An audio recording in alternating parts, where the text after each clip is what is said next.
Hello, Merry Christmas! Merry Christmas po sa inyong lahat. Magluluto po tayo ng sinigang sa miso. Ito po yung aking binabad sa Sprite. Binabad ko po muna siya bago ko salmon po ito, salmon na isda, ulo ng salmon. Nakababad po siya sa Sprite.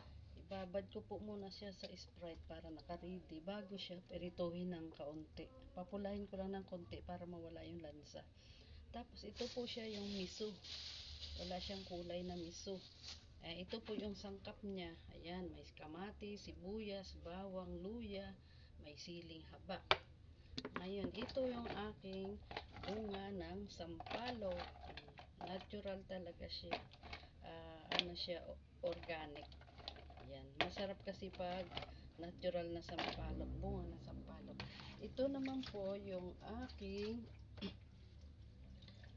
ano tawag dito, yung dahon ng ano tawag dito na dahon na to, hindi siya repolyo, hindi siya pechay, ano, mustasa.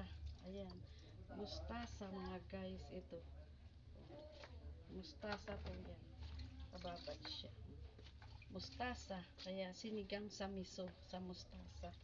Ayan guys, lulutuin na natin mamaya-maya.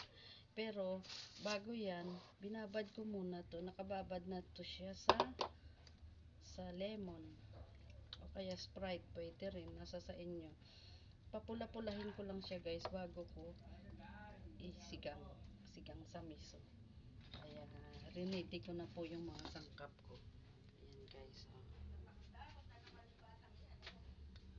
Thank you for watching mga guys.